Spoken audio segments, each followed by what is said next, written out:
Are you a Dokkan player who is just returning for the big bad 10th anniversary? Well, you're at the right spot. Today I'm going to be giving you 5 tips for returning players, or this could even apply to new players as well.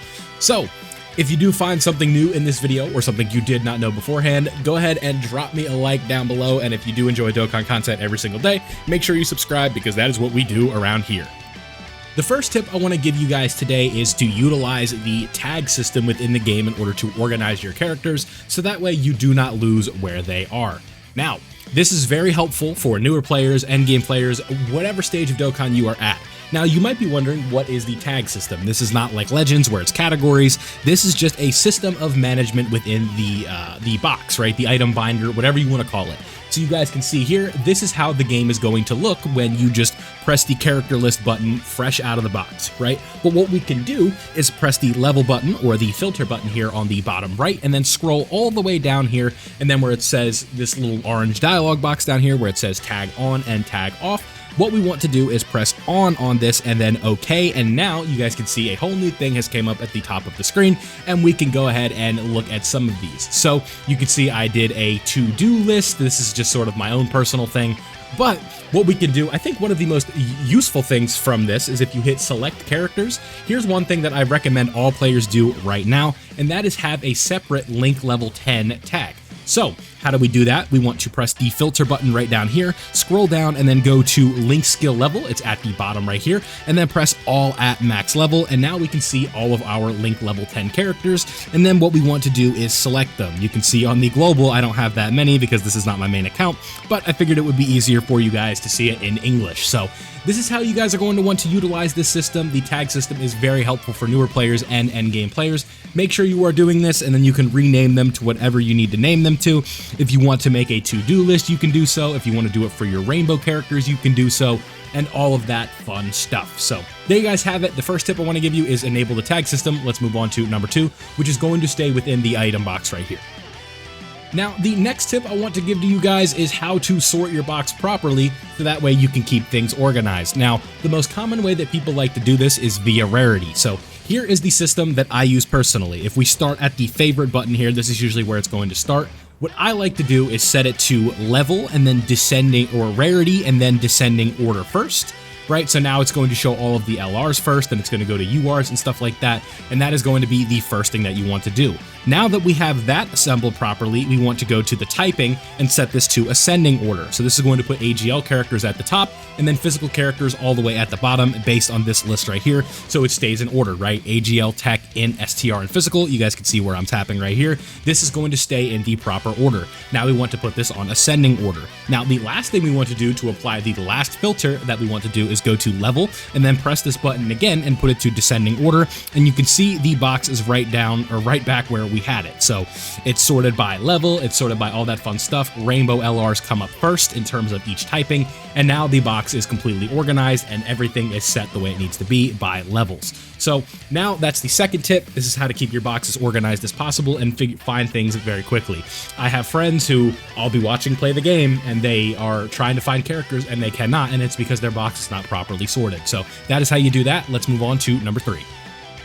The next tip I want to give you guys is when you are farming up events, make sure you are using a proper boost category in order to optimize your time farming the stage. That way you are spending as little time in this as possible and getting the most out of it. Now, how are we going to do that? I'm going to use the Tale of Super Warriors Dragon Ball Edition as an example. You might be confused on what characters are boosting and stuff like that, and you can see right here the characters are glowing with a blue effect, and there's also a Hoi Poi capsule showing there on the top left.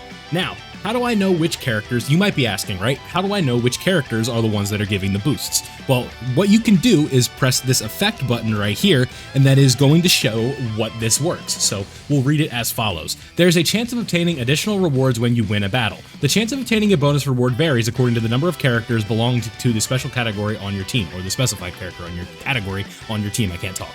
The more characters of that category on your team, the higher the probability of obtaining a bonus. When the drop rate reaches each 100%, a bonus reward is guaranteed. If the drop rate is less than 100%, the odds of obtaining a bonus will be calculated accordingly. Not all enemies drop bonus rewards. Now, you can see here effect of the selected team on the bottom and then the percentage. And if we look at this box right here, it shows you the category that you will need. And if you press this button, it will show you the overall amount of characters that you have and the overall like characters on the category in general. So you guys can see we have plenty of Dragon Ball Seekers. Now, what we want to make sure we do is we max out the rarity of these characters. So like, for an example, this Bulma here, we'd want her to be an LR, or this Tech Vegeta right here that I'm clicking right, or I'm tapping on the screen right here, he can be Dokkan Awakened into an LR. So if we wanted to use him, we want to make sure that he is an LR. Now, this is going to be helping you farming up what you will need in specific.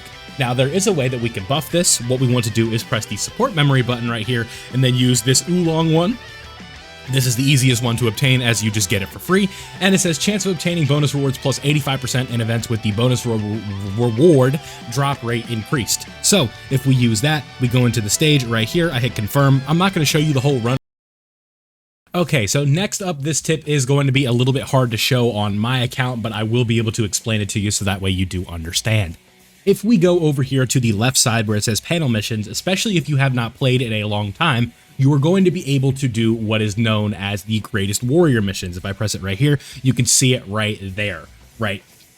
This is going to give you a very good reward, and that is going to be a free-to-play Saiyan Saga team. If you complete all of that, it's super easy. You just follow the process on the board. It's going to look like this, where there's all different objectives right here, and it's just going to tell you to do some super easy stuff, and it gives you this free-to-play Saiyan Saga team that is actually, like, insane. Right? If we go over here to team, I'll build it for you really quickly. It's sort of something like this. So we use our newly filtered box right here to make sure it is organized. And you can see it's going to be super easy. All of these characters right here are now free to play, and you can use those, and they're going to work out very nicely. So that is how you get a free, I don't want to call it endgame team, but a team that's going to absolutely shred most of the game in terms of like beginner to mid-game content. So boss rushes, Dokkan event, quest stages, growth stages, right? Very early level red zone stages. This team will be able to get through it. So you want to make sure that you are taking advantage of this, and it's going to be a very easy process for you, and you get a free-to-play team that is actually very good. Let's go ahead and move on to the next one.